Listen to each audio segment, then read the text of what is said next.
Bonjour à toi, inconnu temporaire. J'ignore encore ton identité, mais tu me plais déjà. J'imagine ta posture, tes obsessions. Je devine les choses qui te touchent et entrevois les raisons qui te poussent vers elles. Je t'aime d'avance, tu es magnifique. À notre rencontre, je te ferai la cour. Parfois, tu prendras le dessus, d'autres fois, ça sera moi. Certains dimanches, nous les passerons au lit à s'embrasser, à se toucher, à s'aimer. Je rencontrerai tes parents et te montrerai aux miens. Nous nous exhiberons réciproquement tels des trophées humains. Je serai si fière de toi. Ô toi mon tout, ô toi mon joyau, ma perle, mon adoré. J'écrirai des poèmes sur ta peau, et toi tu me souffleras l'amour au creux de l'oreille.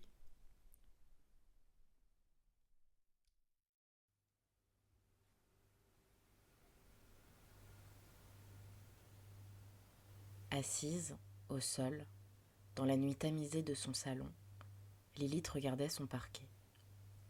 Le corps essoufflé et l'esprit lourd, elle remontait les étapes de son arrivée ici. Elle revenait au train, à son retard de 3/4 d'heure, à son frère qu'elle avait vu sur la terrasse de Fatou. Elle se voyait ouvrir la porte, enlever sa veste, défaire ses chaussures, traverser le salon et s'endormir sur le lit, la fenêtre ouverte. Assise, au sol, jambes relevées, encerclée par ses bras, Jia l'accompagnait dans ce qui semblait être la fin d'une relation. Un jour un conflit nous opposera. Je crierai certainement, et toi tu réagiras selon tes habitudes.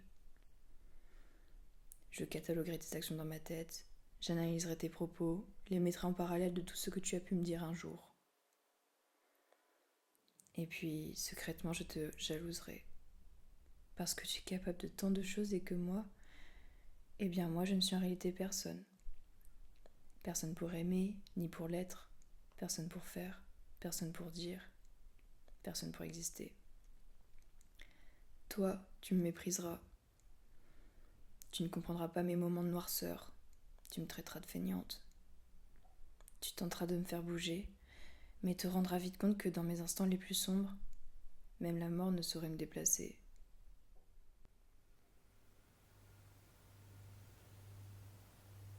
En quête de beau, de triste et de sublime, Lilith se rua sur les souvenirs. Bien qu'elle s'efforçât de garder son sang-froid, la profondeur de l'attaque ne l'avait pas laissée indemne. De son côté, Jia relativisait les hurlements de son cerveau par la pensée de sa prochaine douche. Elle imaginait son corps accroupi contre la paroi du carrelage. Elle décomposait la chorégraphie du pommeau, hydratant la surface de son épiderme. Elle en vint rapidement à interpréter la douche comme un générateur de câlins sur demande, un générateur au câlin liquide, à chaleur variable, englobante, disponible. Ces 3 mots la sortirent de sa tête. Elle reconnecta pleinement à la réalité en voyant au loin Lilith se lever.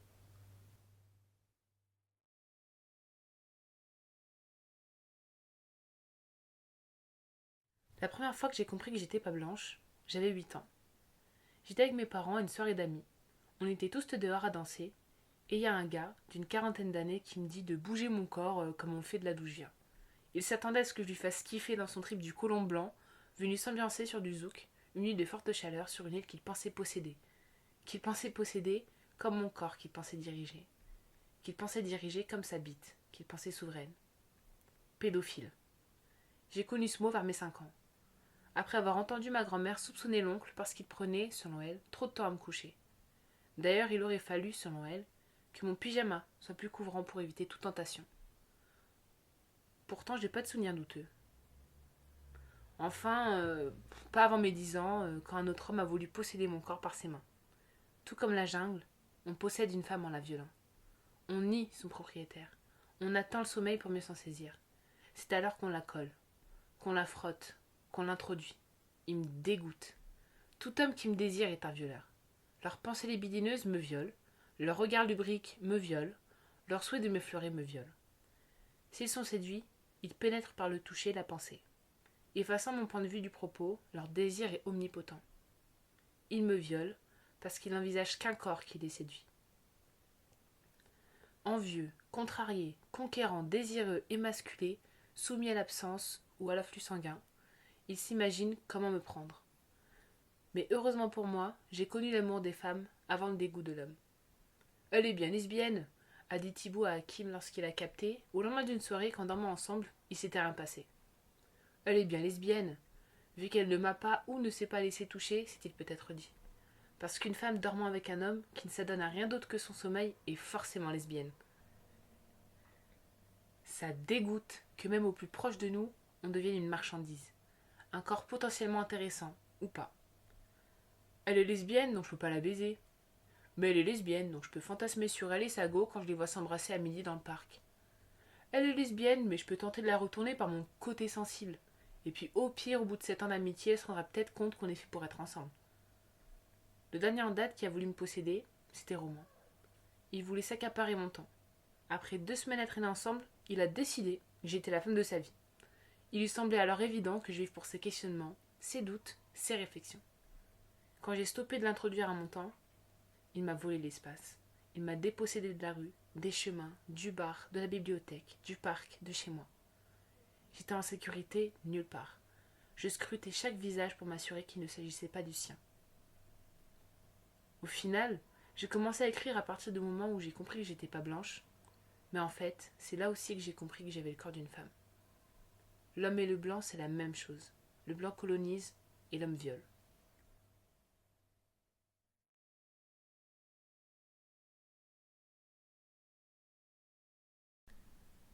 Je viens de voir Triste Joie au cinéma.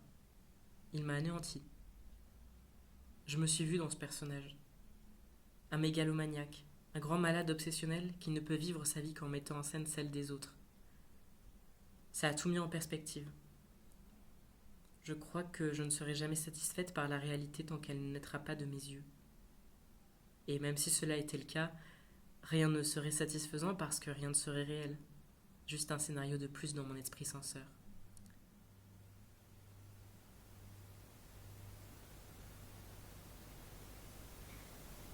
La vie d'Alexandra se comptait en heures de jeu.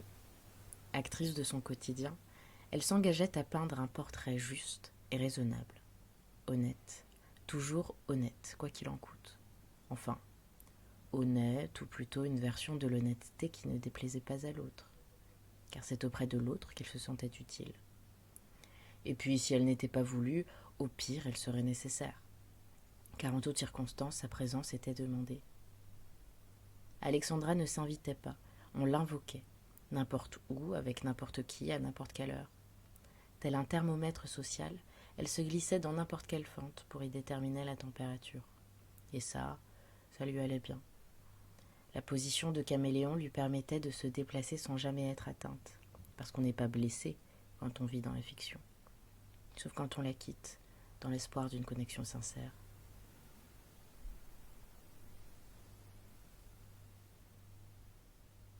J'ai passé 7 ans de ma vie à répéter tous les jours à Jiro à quel point elle était magnifique, que son âme et son cerveau valaient de l'or, que son corps était splendide et qu'elle devait le célébrer. Tu m'étonnes qu'elle se soit barrée, comme tous les autres d'ailleurs. Je leur ai tout donné, tous les conseils, toutes les clés que j'avais. Leurs vies sont bien meilleures maintenant qu'ils ont appris à se voir. Ils n'ont plus besoin de mes yeux. Aujourd'hui, c'est moi qui n'ai plus rien, à part peut-être moi-même, mais bon. De moi à moi, j'aimerais plutôt ne pas être là avec moi.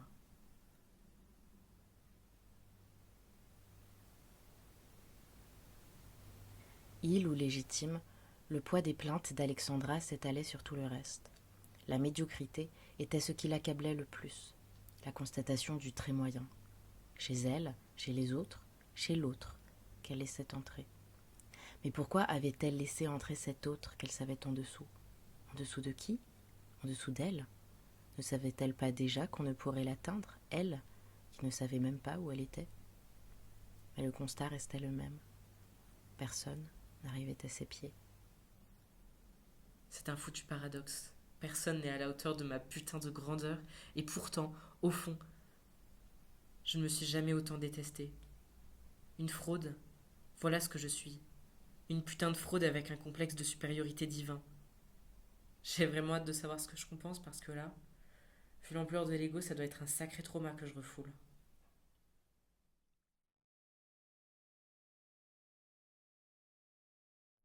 Ça y est, je suis un homme maintenant. Et ce n'est pas grâce à toi. Malgré tout, tu apparais dans mes gestes, dans les expressions de mon visage. L'autre jour, j'étais avec Vincent. Cela faisait 12 ans que je ne l'avais pas eu. Il m'a dit que, quand je souriais, ton portrait s'insérait dans le mien. Que lorsque je parlais, la pesanteur de ma voix et celle de mes mots mimaient les tiens. La génétique niclétique. Elle t'autorise à t'incruster dans mon corps, dans mon être, dans les automatismes que je pensais posséder. Elle ne connaît ni consentement, ni volonté. Elle est telle qu'elle.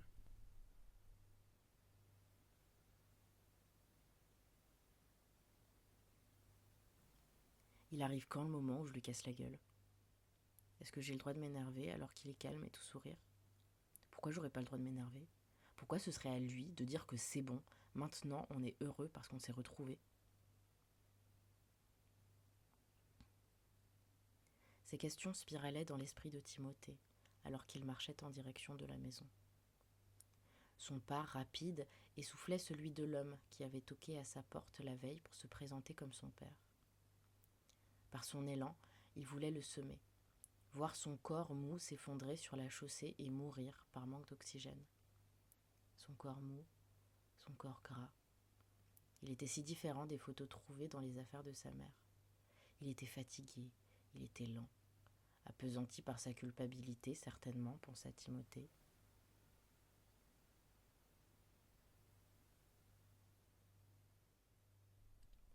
C'est curieux de faire exister un homme que l'on ne connaît pas. Mes souvenirs ne sont pas assez nombreux, et je ne sais plus si les situations dans lesquelles je te place sont des créations de mon esprit ou si elles s'inscrivent dans la réalité. Quand Vincent parle de toi, tu as l'allure d'un géant.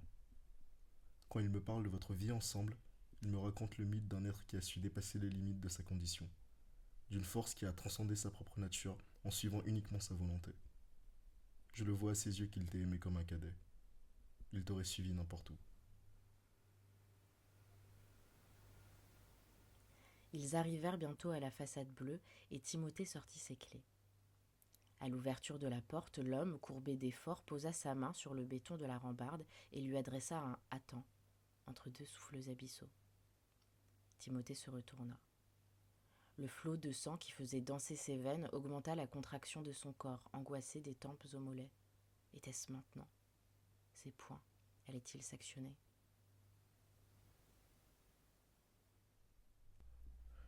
Quand je lui demande s'il sait pourquoi tu es parti, son regard s'endurcit. Le langage de son corps se renferme et sa tête produit machinalement des à-coups de négation. Son dos se redresse, se recule légèrement.